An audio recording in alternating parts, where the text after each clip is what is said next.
From the Huntington Bank Studio, this is Colts 360. The season may have come to a close in Buffalo last Saturday, but we're here for one final Colts 360 before heading into the offseason to recap, review, and preview what's ahead. And as the Colts battled the second-seeded Bills, Darius Leonard was mic'd up for Colts Productions to give us firsthand perspective of this season finale. Yes, sir. Let's go, baby. Let's...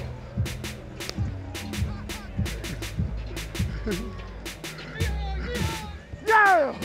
LB's on 3, 1, 2, 3. LB! Let's go, man. Let's go, 5-4. Everybody counting us out, baby. Let's go. Let's ball, man. Come on. Let's go, baby.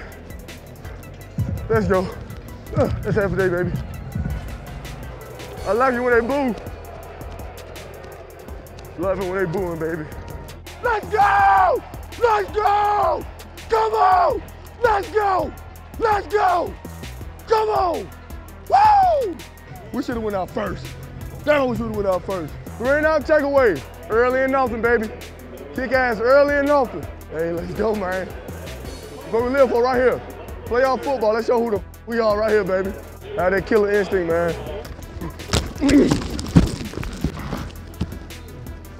Damn, first play somebody stepped on my damn foot.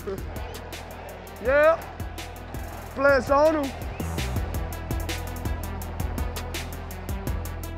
Boom, baby! There we go. Good work, fellas. Good work, fellas. Yes, sir. I ride for my... How you doing, Mr. Fisher? How you doing? That's my buddy. Hey, we good. We good. We good. Get who that? Damn, whoa. Hey, let hard count. They're gonna try to hut. Try to get a free play, fellas.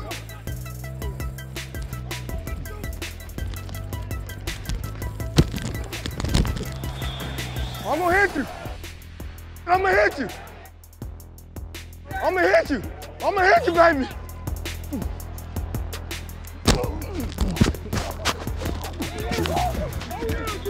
Ain't no little boy. Ain't no little boy. Ain't no little boy, baby.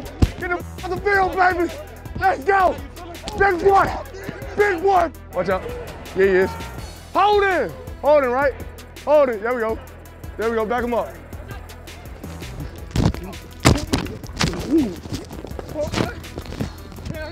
Come on, man. I'm 215. I can break a little bit. Come on, man. There we go. There we go. No! No! Get him out the field. That's why I try to run through him on that third down. I said, damn, bro. I gotta be little for. I'll tell you something. It's never the size of the dog that's in the fight. It's the size of the fight that's in that dog. And I gotta listen. I got a heart of a lion, boy. Heart of a lion. I think if anything, blitz to his right. Because every time he's rolling to his right, if we keep him in the pocket, he can't go that way. You gotta make a play. You got to. Come on. Damn. Fourth quarter, play our best ball right here, man. Let's go. Hey, you gotta leave it out on the field right here, right now. Nope. Nope. Hey, a pick six won't be bad right here. You gotta live for these moments. You gotta live for them. You gotta want to make the play. Gotta want to make the play, man.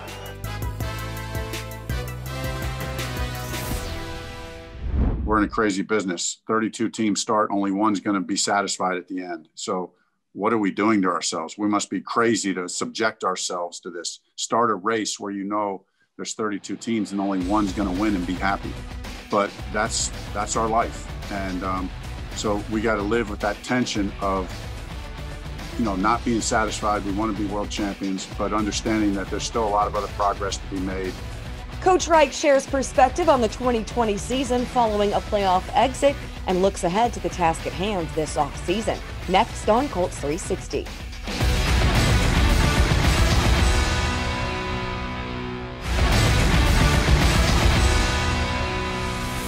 Back now on our final episode of the season of Colts 360 and joined by head coach Frank Reich. Coach, you held that final team meeting just a little bit ago. Certainly, I know that there are a lot of things that you'll want to keep within that room, within that conversation. But overall, what was your message to this team with what you all accomplished this season and what you're building moving forward?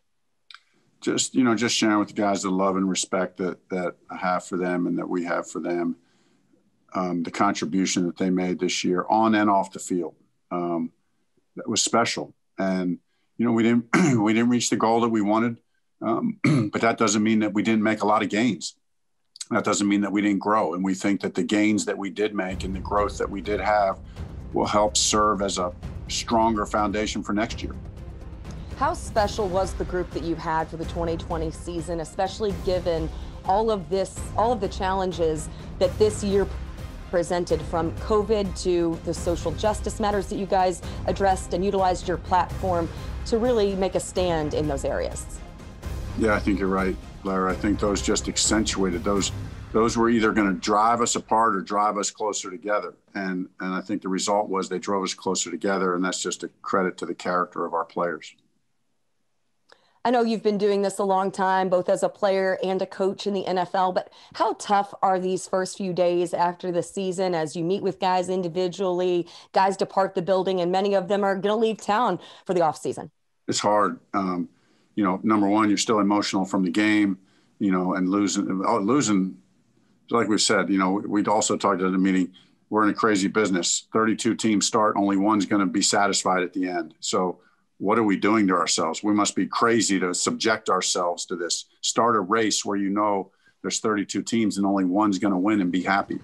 But that's our life. And so we got to live with that tension of, not being satisfied. We want to be world champions, but understanding that there's still a lot of other progress to be made and satisfaction, and a lot of fun to have along the way with the team that you're with. When you sit down with guys one-on-one and have those individual meetings at the end of this season, how much direction do you give them in terms of their goals for the offseason? Do you allow them to bring up the things that they have self-reflected and things that they want to work on? How collaborative is that? Yeah, it's very collaborative. I mean, the initial conversations like today, the handful of I had a lot of small conversations. There's not enough time today to have those deep conversations, but I'll schedule a time as the all season goes, where I sit down with each player. The position coach will sit down with the player. We'll talk through, hey, here's what you do great. Here's what we think you can work on. Here's how we think we can get better here. Those are always good discussions, and, taking the one-on-one time to talk to each player. How much self-evaluation goes into this first week of the off season for you guys as coaches as well? A lot. We talked about it as a staff today.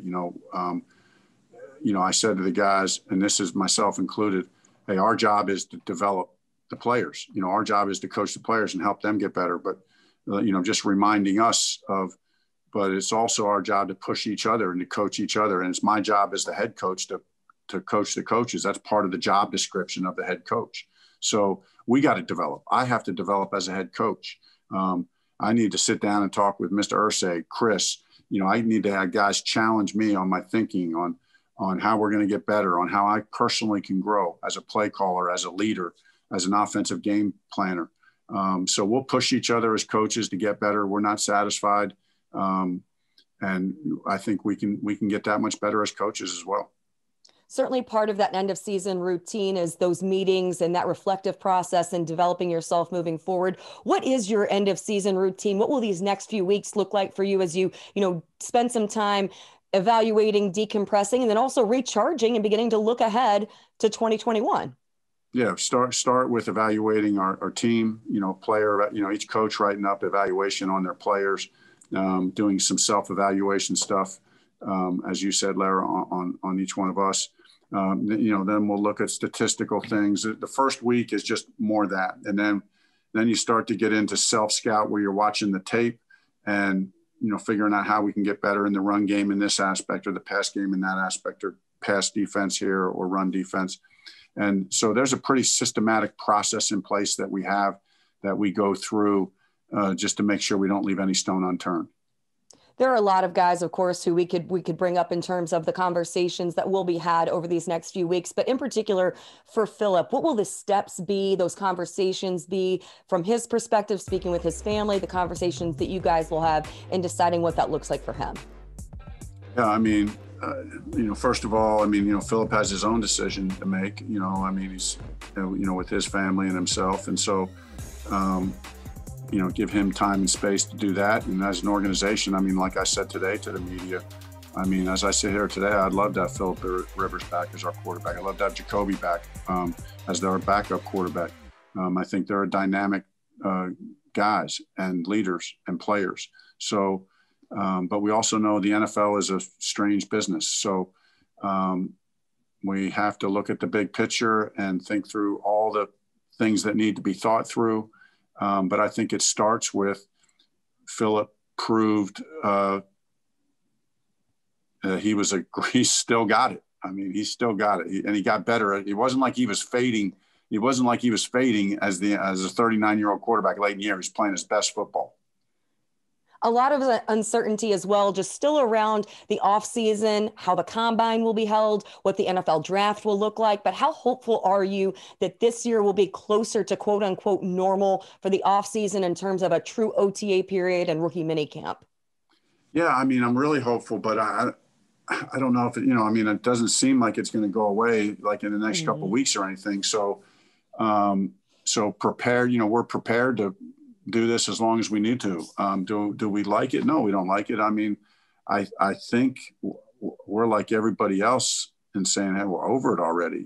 Can we have our lives back to normal? But, unfortunately, this thing is real and we have to respect it and adapt and adjust, and we'll continue to do that. Certainly we will, Coach. Look forward to getting with you back in the building here in the next few months. Enjoy the offseason. We will catch up with you soon. Thanks, Larra. Still ahead on Colts 360, no doubt the Colts boast a solid foundation, but lingering questions loom this offseason as free agency and the NFL draft approach. Matt Taylor joins us to discuss a very interesting offseason coming up next.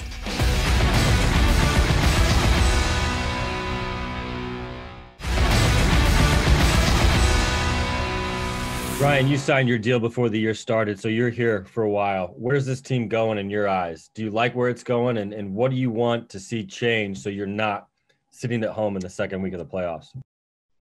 Well, you got to score more points than they do. So that's, if we did that, we wouldn't be sitting here right now. But obviously, I love, where we are. Obviously, this is my 5th year, and had some new regimes come in, and a lot of different players roll in and out of this building. And I think that the foundation of what we have now is incredible.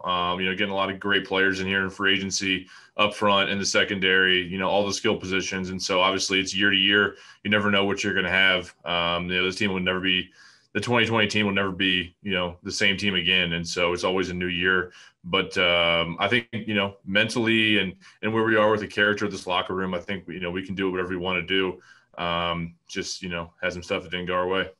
What do you think you guys need to do to kind of take where you, as dominant as you were the first half of the season, and be like that the whole way?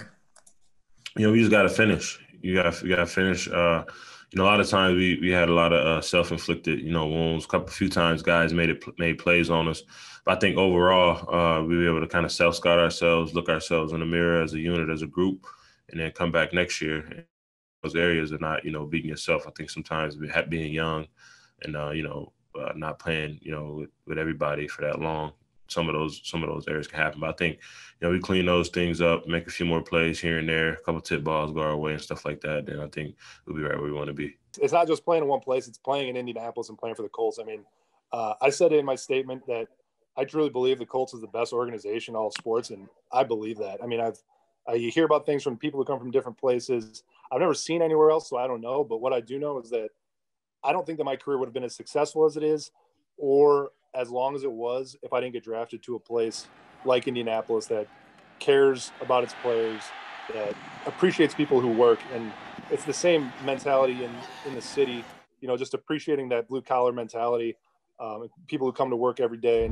As we wrap up our final Colts 360 of the 2020 season, we bring in the voice of the Colts, Matt Taylor, to recap what was a busy week in terms of the Colts organization and throughout the Colts complex, as Anthony Castonzo announced his retirement on Tuesday following a 10-year career all of which he played with the Indianapolis Colts. It's certainly something that he explored at the end of last season, decided to come back, had a 2020 season dealing with numerous injuries. So ultimately deciding to hang it up. Mate, this is a guy who is beloved. Beloved doesn't even explain how appreciated and respected he is across the organization. What are some of the things that you appreciated most about AC in the time that you shared with the Colts? Well, I appreciated how good he was on and off the field. He was obviously, I think, one of the most underrated left tackles in the game during his time from 2011 to 2020. But he was always a stand-up guy inside the locker room, Larra. I mean, you think about his duration in Indianapolis, a lot of ups and downs. He went through a couple different head coaches, obviously a lot of different offensive line coaches that he experienced. A lot of different quarterbacks. A lot of different QBs. He had 7 different offensive line coaches in 10 years. I mean, that's a lot of nuance and a lot of, techniques and kind of mental stuff that he had to fight through. But he was a guy that always answered the bell, again, on and off the field, but inside the locker room, a guy that the teammates gravitated towards. And, he was a great for a soundbite. Selfishly, you could always go to him and he would put things into perspective. And so, when he kind of reached the midpoint of his career, Larra, like around 2014, 2015, when he was starting to really assert himself as one of the best left tackles in the game. We used to call him the Rock of Gibraltar, because he was just a stud out there, and you didn't have to, chip his way or focus on the left side because you knew he was going to get the job done, blocking the guy across from him and holding up his end of the assignment. So, you go back and look at some of the numbers from this past season, Larra. Phillip Rivers had a 17-point improvement in passer rating when Anthony Castonzo was on the field versus off the field. And then since 2011, the record kind of speaks for itself. The Colts were 3-12 all time in games that Castonzo missed due to injury. So I think one of the most valuable Colts and one of the more underrated players at his position since 2011, considering it's a shame he never made the Pro Bowl. It was never, first team or second team all pro because he played up to those levels. He certainly leaves a legacy on this team as well, because every single offensive lineman that I've talked to who played with Anthony Castonzo would attribute him as making them so much better at their job. And that goes to Quentin Nelson and Ryan Kelly. All of those guys gave Anthony so much credit for how he brought them along and improved them in terms of how seriously he took his job, the technique, the nutrition, the training, every single element. He was so cerebral with football and his dedication to the game, dedication to the organization, and certainly very special to this Colts community as well. That leads me to the lasting impact. Now, going into the offseason, Matt, how does this change the conversation for the Colts front office in terms of exploring now how you fill that massive void that is left at left tackle? Yeah, this is we're about a week into it, Larra, in terms of the offseason, and it's already juicy because in the same offseason, the Colts are tasked potentially of finding the long-term answers at the two of the most important positions, at least on offense, right? In quarterback and at left tackle, kind of in that order. And with Phillip Rivers, he's off of his 1-year contract. He's going to be 40 years old this time next year. Do you feel like you can take the next step? Can you go further than you did this year with Phillip Rivers as your quarterback? So that's one question. Another question is, a lot of people think that this might be the offseason where the Colts can afford to kind of push all their chips into the middle of the table and experience that flexibility of moving up in the draft and going after a young quarterback that they deem worthy of doing that for. I don't know if you can do that now, Larra. I mean, obviously, this is just my opinion, but I think now that left tackle is a huge void on this team, it kind of complicates what you can do trying to find that long-term answer at quarterback this offseason. The Kansas City Chiefs and the Houston Texans the last couple of years, they moved way up in the draft from the mid-20s into the top 10 to go after guys like Deshaun Watson and Patrick Mahomes. I don't know if the Colts can do that now, knowing that they have to address, maybe spend some major draft capital at left tackle, because the great left tackle, some of the best tackles in the game, they don't hit free agency, and to grab an elite one, you almost have to do it in the first round. So I think the Colts lost some of their flexibility in terms of identifying the long-term answer at quarterback, at least in the first round of this upcoming draft. So it's a very, very fascinating offseason already. Phillip Rivers could come back. Jacob Eason could be the starting quarterback next offseason. All we know is the bottom line, the Colts are in a win now mode, and the core of their roster is coming back. Most of the team is under financial control. The Colts are going to be a good team next year. I just don't know if they're going to be willing to hand the keys over to the offense to a young, inexperienced guy when they want to keep on, advancing to the playoffs and hopefully having a long playoff run starting in 2021. Because again, this roster is good the way it's built right now. Looking at, you mentioned, of course, Phillip Rivers entering free agency on the one-year deal. There are a handful of guys at very notable positions. What are going to be those key positions, those key guys who we follow over the course of the offseason that you're going to watch for those conversations and how they unfold and their potential to come back as Colts? Well, the list of unrestricted free agents on this team is long, and it's a lot of big names like Justin Houston and T.Y. Hilton and, some of the injured guys like Marlon Mack and Malik Hooker. It's going to be a really fascinating, period of time here between mid-March when free agency begins before the draft. How does Chris Ballard prioritize, the money he has on the cap space and allocating it to guys that could come back for another stint with the Indianapolis Colts? Obviously, T.Y. Hilton's a big one. Justin Houston, Xavier Rhodes. I failed to mention him. He had a fantastic career in his one-year stint with the Colts. I think the Colts are going to have to give him potentially more money next season based on how he played this last season in 2020 to keep him. So all of that is that's all on the desk of Chris Ballard right now. And thank goodness he's a lot smarter than both of us making those decisions.